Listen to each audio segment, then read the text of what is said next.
Fail झाल्यावरती पहिला अनुभव की आपलं नाव नाही त्या पासच्या यादीमध्ये. आणि सगळे भयंकर वाईट भन्नाट विचार घेऊन घरी गेलो. आणि ना काय होतं माहितीये, माझ्या घरामध्ये कुणीच डॉक्टर नाही. माझे वडील शिक्षक, प्राध्यापक, नंतर प्राचार्य. आणि ना मी ज्या वर्षी एमबीबीएस होणार त्याच वर्षी ते रिटायर होणार होते. त्यामुळे ते मला नेहमी असं म्हणायचे की अरे किती चांगलं आहे ना, मी रिटायर होणार आणि तू डॉक्टर होणार. अशी त्यांची एक हे होती, ती लिंक होती. आणि त्याच्यामुळे माझ्याही डोक्यामध्ये ती लिंक होती. आणि अशा वेळेला आपल्या वडिलांना आपण म्हणजे खाली पाडलं, आई वडिलांना. खूप खूप असं डोक्यामध्ये होतं भयंकर. आणि उतरलो ठाणे स्टेशनवर. त्या रेल्वे लाईनींमधनं गेलो घरी, कारण रस्त्यावरनं गेलो असतो तर ओळखीचे लोक भेटले असते. अशा वेळी आपल्याला वाटतं की लोक आपल्याला बघतायत, विचारतील काहीतरी, मग कसं त्यांना उत्तर द्यायचं. घरी पोचलो. घरी पोचल्यावरती काहीच बोललो नाही.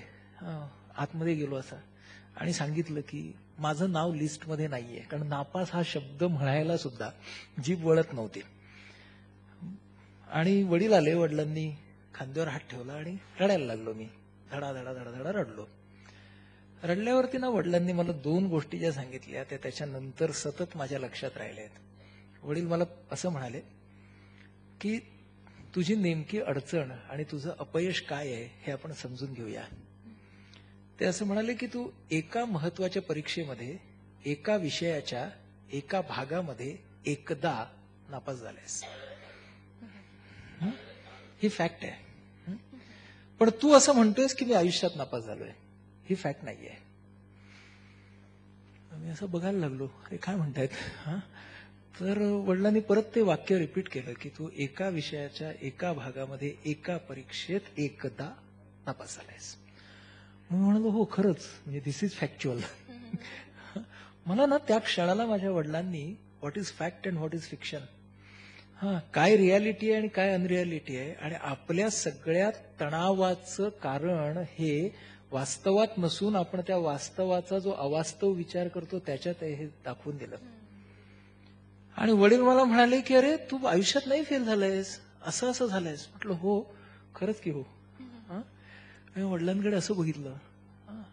आणि मग मला जे वडील म्हणाले ते अजून महत्वाचं आहे. ते मला असं म्हणाले की तू जेव्हा नापास झालास तेव्हा आम्हाला तुझे आई बाबा म्हणून खूप दुःख झालंय. तू परत पास होशील तेव्हा आम्हाला खूप आनंद होणार आहे.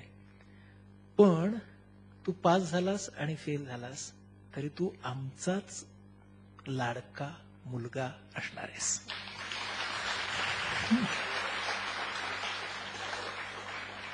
आणि ना मी तुला ह्या क्षणी सांगतो की माझ्या अंगावरती तो काटा आहे.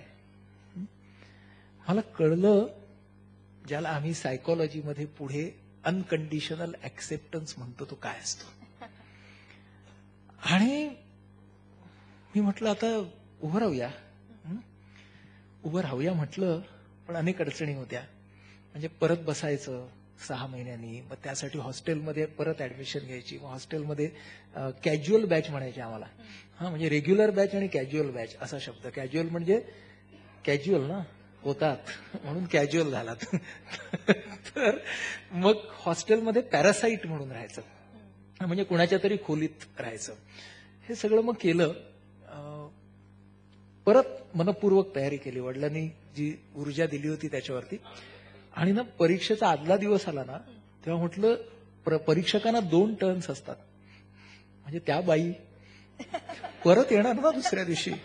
आईला म्हटलं परत टेन्शन मध्ये गेलो.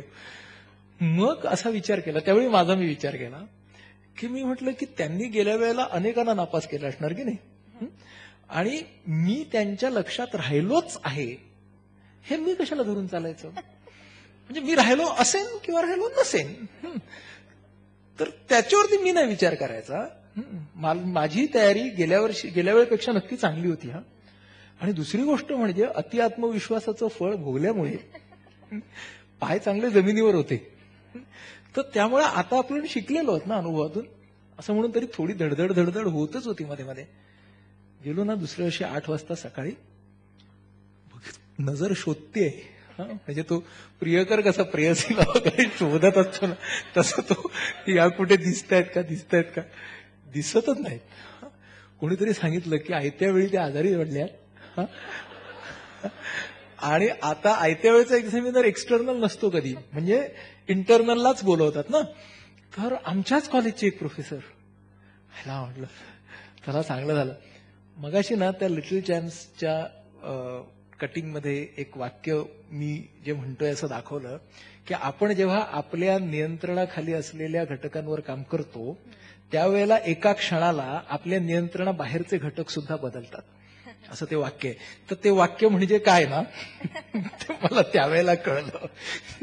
आणि म्हणजे मग आता तुम्हाला तुमचा रुग्ण बरा झाला की बरं वाटतं, आणि तेव्हा त्या आजारी पडल्या म्हणून तुम्हाला बरं वाटलं. हो, त्यावेळेला ते आजारी पडलं म्हणून फार बरं वाटलं, अत्यंत बरं वाटलं.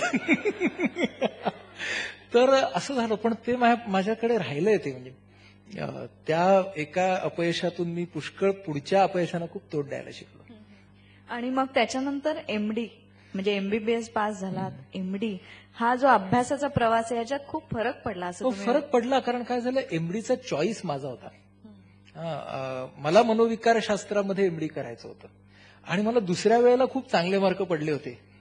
त्यामुळे पण मला एक सांगा, डॉक्टर बापटांनी तुम्हाला एक कारण दिलं होतं. हो, मला बापट तुम्हाला सर असं मनोविकार म्हणायचे की तू जे सगळे उद्योग करतोयस ना त्यासाठी तुला सायकियाट्री बरी आहे. म्हणजे सर्जरी नको, अमुक नको, जास्ती इमर्जन्सीज नाहीत. पण ते विनोदच होतं. महत्वाचं ना, माझ्या ह्या सगळ्या सर मंडळींना माझा एक कुठेतरी ह्युमन इंटरेस्ट आहे हे कळलं होतं. माझे एक सर होते, SM मर्चंट नावाचे, पिडियाट्रिशियन, मुंबईतले खूप जुने. तर ते वाडिया हॉस्पिटलला ऑनररी होते आणि त्यांच्या हाताखाली आम्ही टर्म करत होतो पिडियाट्रिक्सची. तर त्यांनी मला वेगवेगळ्या केसेस द्यायची, हिस्ट्री घ्यायला. तर एका आठवड्याला ते एकदा आम्हाला भेटायचे, कारण ते मोठे होते, खूप मोठे ऑनररी होते.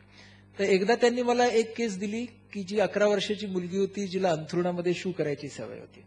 तिला आणलं होतं. दुसऱ्या वेळेला दिली की एक मुलगा होता जो खूप हुशार होता पण अभ्यास करत नव्हता आणि म्हणून त्याला त्याच्याने आणलं होतं. तिसऱ्या वेळेला अशा त्याने मला केसेस दिल्या. आणि ती टर्म झाल्यावरती आमची एक युनिट पार्टी असायची, म्हणजे सगळे जे विद्यार्थी होते ते काही पैसे काढून त्या सगळ्या युनिटला चहा पाणी द्यायचे, म्हणजे त्या सगळे सर ऑनररी सगळ्यांना. तर त्यावेळेला SM मर्चंटने मला बाजूला घेतलं आणि ते मला म्हणाले की बॉय, असं म्हणायचे, boy do you know one thing. म्हटलं काय. तर म्हणे मी तुला ह्या सगळ्या केसेस का देत होतो. तर मी म्हटलं का. तर म्हणाले because I saw that people open in front of you.